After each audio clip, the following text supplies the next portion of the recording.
Hey, how's it going, guys? Welcome to my Call of the Dead solo strategy guide. This is for a 30 plus, at least a 30 plus guide. You could even go 35 plus or 40 plus with this. In this specific gameplay, I made it to 35 before I died. I wasn't in the best zombie playing mood when I was doing this video, so just bear with me. Anyways, your first and foremost thing is, in the first round, you want to start off by shooting the zombies 6 times in the chest, and then knifing them for 60 points plus 130, so 190 points per zombie is what you should be getting.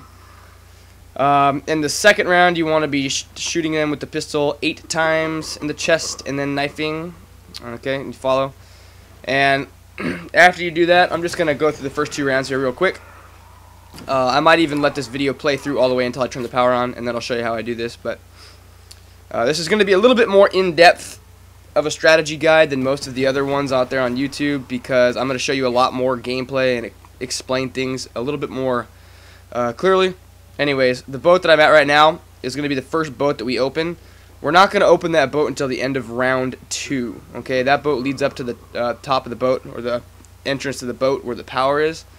So we're going to get all these zombies. I'm going to get about 2,100 points roughly. That's about what it averages out to, right after I pissed George off accidentally here. And then we're going to open that boat. And the first thing we do after we open that boat is we're going to use our remaining points to buy the MPL. And you will see me do that here shortly. But right here I'm not shooting 6 times because I'm not sure how many shots these zombies have already had into them. So if you're wondering why I'm not following my own advice, that's it. You guys don't have to follow the exact 6-shot pattern. Sometimes if the zombies are coming out of the ground, they die in 2 or 3 shots, and you don't mean for that to happen. So you'll see me mix it up. Maybe I'll shoot 5 times to the chest, or 3 times, or usually I'll just shoot, 5 and then the last 2 bullets into the zombies and then get rid of them like that. Here I almost get jammed up accidentally. I was kind of lucky I didn't go down right there. Right here you're going to see me shoot into a group of zombies because you get a multiplier that way. When you have more than 3 zombies all lined up like that, when you shoot them you get 30 points per bullet. That's why when you see people running around those big kites of zombies, those big zombie trains, they get so many points because they're shooting into basically a lot of zombies. So I'm going to finish off this round here, and then we are going to go ahead and get the MPL. Yeah, in the first round it takes 1 knife to kill a zombie, second 2, third 3, and fourth 4, and so on and so forth. As you can see, we opened that door. We're going to buy the MPL off the wall here. My X button's broken, that's why it took me so many times to do this. Anyways, and then we're going to just kind of get enough points to open the doors going up to the power. And I just want to show you guys the whole route. There's not really a point in cutting this video short.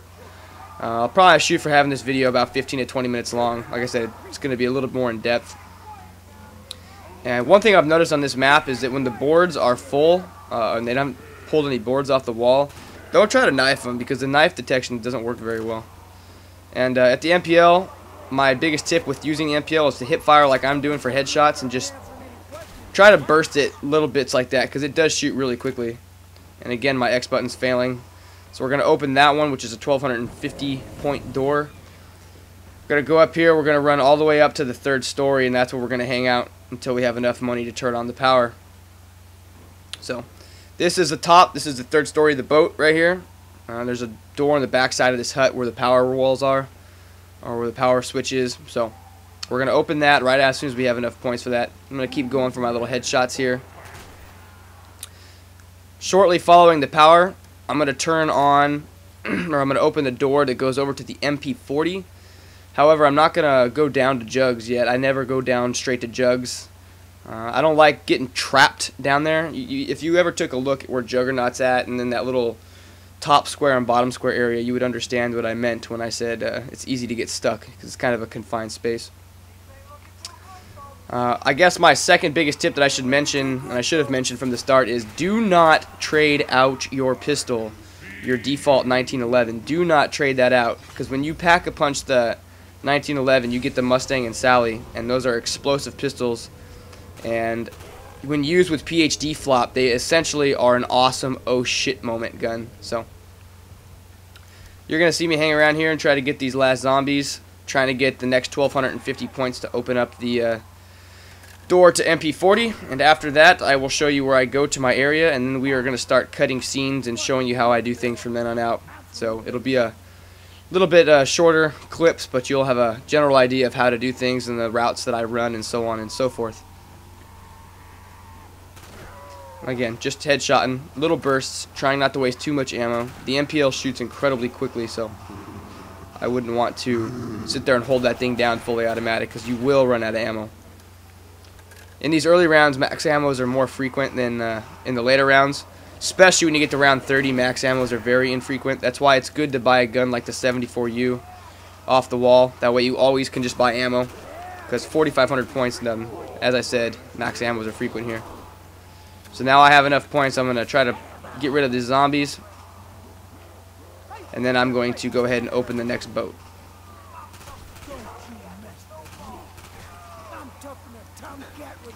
Finish off these last couple zombies. And then this is the boat I was talking about for MP40. You're going to see me jump over here. I don't buy the MP40, a lot of people do. I instantly run down here to 74U. If you guys don't know where 74U is, it's this little boat that I'm just opening. And I'm running up right here to it right now. This is 74U, where I just looked. This is also the base of the lighthouse, but this is the main area that I kite zombies on. I run this, and then if I'm playing twos, my friend runs inside the lighthouse or runs the whole map. So that's a good strategy for doubles, but like I said, this is a solo strategy guide. So we're just going to maximize our points here. I guess I could be shooting into the body 2 times or 3 times and then knifing for max points. However, I just go for headshots because it's faster that way. When I play solo zombies, I'm not all about maximizing points. I'm more or less about trying to get through the rounds as quickly as possible. So anyways, you're going to see me run over here. This is the area I do. And then I'm going to run over to Juggernaut eventually. And once I run over to Juggernaut, and by Juggernaut I will fade the video and I'll show you what I do from then on out. There's a very, very certain list of, very certain or specific order of things I do things in. That light right there is where Pack-a-Punch is. If Pack-a-Punch does move. So that takes care of that zombie. Once you're in this area, you want to save up enough points. More or less, you want to save up about 3,500 points. Because there's a door that goes down to where Juggernaut is at. Juggernog. And it costs 1,000, and Juggernog is obviously 2,500. So we're going to go ahead and kill enough zombies to get that taken care of. And then we're going to do that. And the next step after that would be to buy the 74U. And the next step after that would be to buy the sickle after opening the doors in the lighthouse. Okay, and then after that you have enough to buy your perks. And the perks that I like to do when I'm running solo, obviously you need to have quick revive for when you're running solo. So I buy sleight of hand, Juggernaut, PhD flop, and quick revive. Those are my 4. You can only buy 4 perks from the machines. And then the rest of the perks I get from killing George, and you'll see that later on. If you guys don't know how to kill George, the best way to do it is just when you get a death machine, try to get as much of the death machine into him as possible without getting yourself killed. More often than not, you'll get lucky and you'll have a death machine drop conveniently at the beginning or the end of a round. And if that's the case, I want you to try to get as much as possible of the death machine into him before it fades away. So as you can see here, I almost have enough points to make the next little step in our journey possible. And I need pretty much one more zombie, I think. And I just need 70 more points, which will be this last zombie right here. And we're going to go get Juggernaut here pretty quick.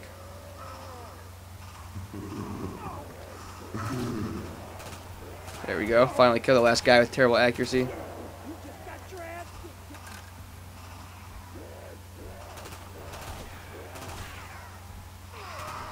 And then I pissed George off accidentally. Oh, man. George is probably the most annoying thing about zombies because he just gets in your face when you're trying to do all this stuff. Anyways, I have enough points. I'm going to run over here. This is how you get the Juggernaut in case you didn't know. You can also get there from the top, but I don't do that very often. Especially solo strategy. There's not really much of a reason. There's the door I talked about. You want to hop around here in the ice water. When you go into the ice water, make sure you hop up and down or you will freeze and it makes it difficult to see. That is where Juggernog is located. So now we're going to do that. We're going to kill the zombie and then we're going to go back to our area. Okay, so once we're back in our area, we're going to go ahead and buy the 74U off the wall. Right here, I'm trying to get enough points to buy it because I was short. So you see me running the zombies in a kite and shooting into them. That's the best way to get points. And now that I have it, I'm probably going to waste the rest of my pistol ammo just to get points. So when you have Juggernog, just remember you can take 4 swipes instead of 2. So it's very handy. So if you get more than 2, I'd start being careful. But from this point, we're going to run the zombies in a circle until we have enough points to open up the bottom lighthouse doors, which we're going to show you right now. Alright, starting right here, this is the bottom lighthouse door. This is the first door. This is the second door. And then once you open that second door, you take this ice slide down here. Right here, this green machine on the right is where sleight of hand is located. You're going to want that eventually, but the first thing we're going to do is, as you just saw, is buy the sickle. The reason being is the sickle is a one-hit kill until the end of round 9. And it's very handy for getting the most points you can possibly get by knifing your enemies. And as you can see right here, every time I knife one, it's a one-hit kill. Even if I didn't have insta-kill, the sickle is still the one-hit knife kill until the end of round 9. After round 9, it's one shot with 1 bullet and then a knife, 2 bullets and then a knife, and so on and so forth until about round 15. Okay, after getting the sickle, the next step we're going to do is get quick revive. From the area that we were originally doing our kiting at, this is the route you're going to take to get back to it.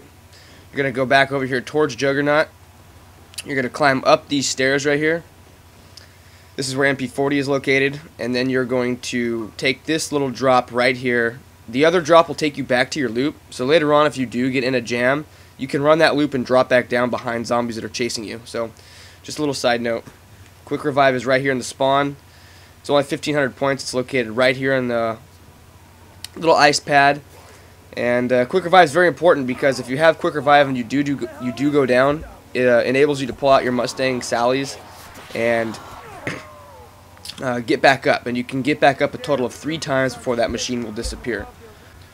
Okay, now the next step is to get sleight of hand. You do this by going back to the ice slide we went down to get the sickle earlier. And we're going to buy the machine. It's right here on the right. Sleight of hand costs 3,000 points, so make sure you have enough for that.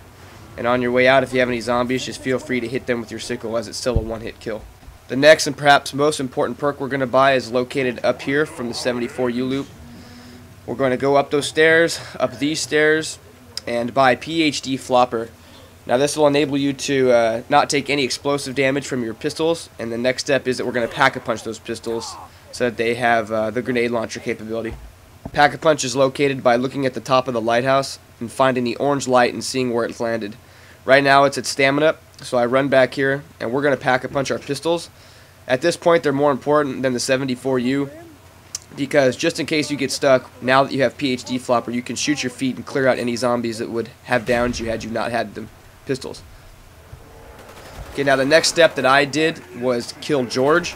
The reason I killed George so early on is because I happened to get 2 other death machines that I managed to get a lot of the ammo into him with. I happened to pick this one up here at the beginning of round 12, and I managed to get the whole thing emptied into him. So when you have a chance like this, just run like I am now and back George into the water. And once he's in the water and cool down, just go ahead and unload into him as much as possible. Just note to be careful not to let any zombies come up and swipe you in the back, because I have done this before where I've been too focused on George and I've been downed because I wasn't paying attention. Those sparks signify that George is dead, so I'm going to go ahead and clear these zombies out and grab the death machine and the free perk.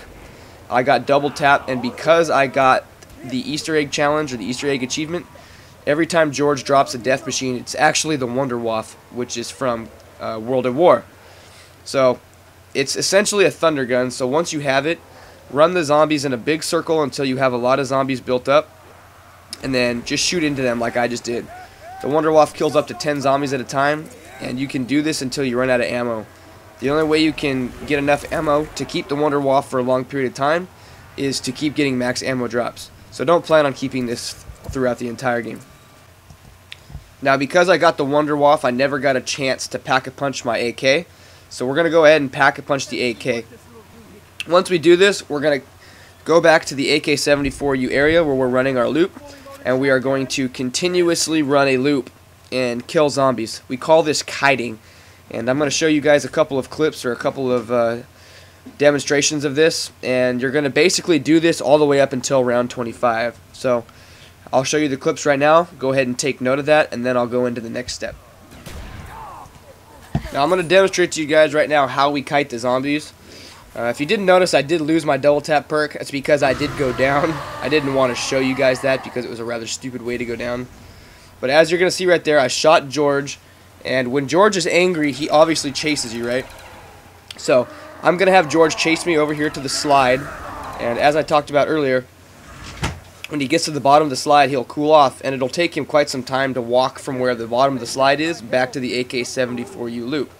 So by doing so, you can essentially remove George from your loop, and it makes it a lot easier to kite the zombies. Now as you can see here, I'm back at my loop.